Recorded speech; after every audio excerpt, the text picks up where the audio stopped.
వివరాలను Mandamarri GM Devender GM కార్యాలయంలో ఏర్పాటు చేసిన విలేకరుల సమావేశంలో వెల్లడించారు.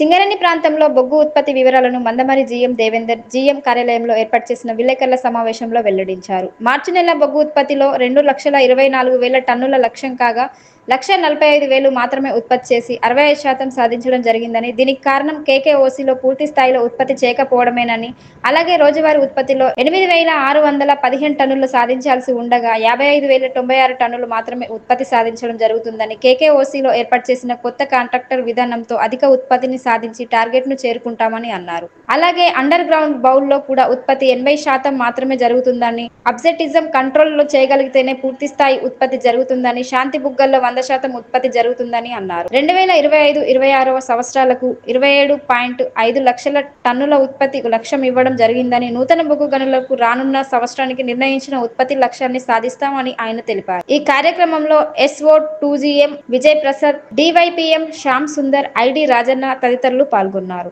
ఈరోజు జరుగుతున్న ప్రెస్ మీట్కి ఇచ్చేసిన పత్రికా ప్రముఖులకి SO2GM మందమరి శ్రీ విజయప్రసాద్ గారు, DGM ఫైనాన్స్ శ్రీ ప్రసాద్ గారు, DGM ఐ రాజన్న గారు, పర్సనల్ మేనేజర్ శ్రీ శ్యామ్ సుందర్ గారు, ఏరియా ఇంజనీర్ వెంకటరమణ గారు, మిగతా అధికారులకి అందరికీ శుభాకాంక్షలు. Good morning. మరి ఈరోజు మనం ప్రెస్ మీట్ కండక్ట్ చేసుకుంటున్నాము.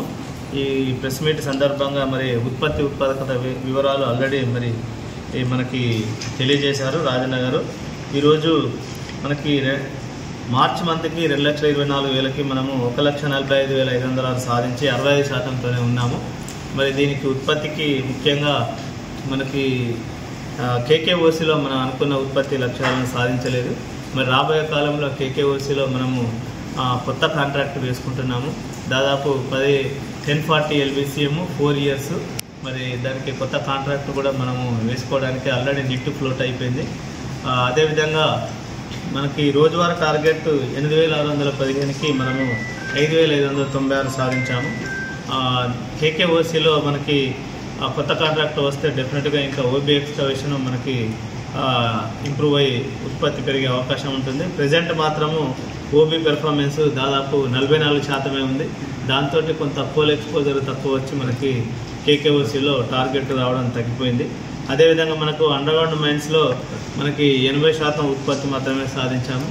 సో అక్కడ కూడా ఉత్పత్తి పెంచుకోవడానికి, ఆబ్సెంట్ తగ్గించడానికి, ఆబ్సెంటిజం వలన మనకి 16 డ్రిల్స్ నడపాలి, కానీ మనము 11-12 డ్రిల్స్ మాత్రమే నడుపుతున్నాము. 3-4 డ్రిల్స్ మనకు సెకండ్ షిఫ్ట్లో నైట్ షిఫ్ట్లో తగ్గిపోవడం వల్ల మనకు కొంత ప్రొడక్షన్ లాస్ అవుతుంది. సో యూనియన్ నాయకులతోటి, మరి ఆఫీసర్స్, వెల్ఫేర్ ఆఫీసర్ తోటి, మిగతా కమిటీ మెంబర్స్ అందరితోటి కౌన్సిలింగ్ చేసి మనము ఆబ్సెంటిజం ఇంప్రూవ్ చేసుకుంటే అండర్గ్రౌండ్ మైన్స్లో కూడా 100% సాధించడానికి. తర్వాత మనకు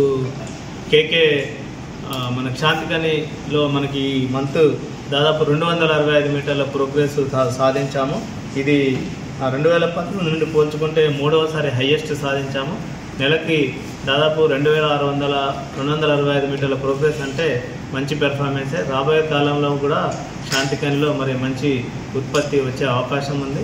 మనకు గేట్ రోడ్స్ డెవలప్మెంట్ వారికి JMS కాంట్రాక్టర్ వారికి గేట్ రోడ్స్ డెవలప్మెంట్ స్టార్ట్ చేసాం కాబట్టి రాబోయే కాలంలో కూడా మంత్లీ ప్రోగ్రెస్ 300 మీటర్ల వరకు వచ్చే అవకాశం ఉంది.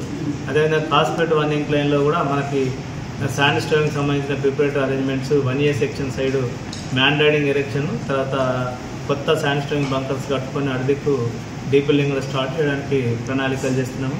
కాస్పేట్ 2 ఇంక్లైన్లో కూడా రాబోయే కాలంలో డెవలప్మెంట్ తొందరగా కంప్లీట్ అయితే మనకు డీపిల్లింగ్ స్టార్ట్ చేసుకోవడానికి శాండ్ స్టోన్ బంకర్స్ ఎరెక్షన్ కూడా టెండర్ వేస్తున్నాము. అదేవిధంగా KK5 ఇంక్లైన్ ఆల్రెడీ మనకు 100% సాధించింది. ఇంకా అక్కడ 81 ప్యానెల్ కొత్త ప్యానెల్ స్టార్ట్ చేసుకున్నాము. దానికి DGMS నుండి కూడా పర్మిషన్ కూడా వచ్చింది. అక్కడ కూడా మనకు 100% పైచలు కంటే ఈసారి దాదాపు రోజుకు 750 టన్నులు సాధించాలని ప్రణాళికలు చేసుకున్నాము. కాబట్టి KK5 ఇంక్లైన్ తప్పకుండా 750 టన్నులు సాధిస్తాము. మిగతా అండర్గ్రౌండ్ మైన్స్లో కూడా ఉత్పత్తి పెంచుకొని రాబోయే కాలంలో రోజుకు సుమారు 8,000 టన్నులు సాధించి మరి ఈ సంవత్సరం 25-26కి మనకు 27.8 lakh tons టార్గెట్ నిర్ణయించారు. ఈ 27.8 lakh tons తప్పకుండా సాధిస్తామనే విశ్వాసం ఉంది. కాబట్టి మరి ఒకసారి అధికారులు, కార్మిక నాయకులు మరియు ఉద్యోగులు అందరూ కలిసికట్టుగా పనిచేసి ప్రతిరోజు డే వైజ్ టార్గెట్ ఏదైతే నిర్ణయించారో వారు అది సాధించడానికి, తర్వాత మ్యాన్ పవర్ యూటిలైజేషన్ కూడా ఎఫెక్టివ్గా పెట్టుకోవడానికి, మరి ప్రతిరోజు మ్యాక్సిమం డ్రిల్స్ డిప్లాయ్మెంట్ చేయడానికి, మరి కేకేఓసీలో మనకి కాలంలో వర్షాకాలంలో పంపింగ్ కూడా మరి 10 పంపులు, దాదాపు 6 బోర్హోల్ పంప్స్, తర్వాత క్వారీలో ఒక 5 పంప్స్, దాదాపు 8000 GPM రోజువారీగా పంపింగ్ చేసుకోవడానికి ప్రణాళికలు చేశాము. తర్వాత వర్షాకాలంలో కూడా పంపింగ్ ఎటువంటి ప్రాబ్లం కాకుండా, తర్వాత ప్రొడక్షన్ కూడా ఎటువంటి హిండ్రెన్స్ లేకుండా ప్రణాళికలు చేశాము. కాబట్టి మనకి ఫ్యూచర్లో తప్పకుండా ఆర్కేఓసీ కూడా మనము 366 హెక్టార్ల ఫారెస్ట్ ల్యాండ్ కూడా దానికి మనము డైవర్షన్కు ప్రణాళికలు చేశాము. సిఏ ల్యాండ్ అథెంటికేషన్ వచ్చింది. ఇంకా ఫర్దర్ ప్రోగ్రెస్ కూడా మనకి సిఏ స్కీమ్ తయారు చేసుకొని ఎఫ్ఏసీ మీటింగ్ కండక్ట్ చేసుకుంటే దానికి కూడా ఒక సుమారు 8 నెలల కాలంలో మనకు ఈసీ ప్లస్ మనకు ఫారెస్ట్ ల్యాండ్ డైవర్షన్ తీసుకొని ఆర్కేఓసీని కూడా ఒక సుమారు 1 year కాలంలో మనము మళ్ళీ రీస్టార్ట్ చేసుకోవడానికి ప్రణాళికలు చేస్తున్నాము. ఇది మందమరి ఏరియాకు సంబంధించిన ప్రోగ్రెస్ రిపోర్ట్. Thank you.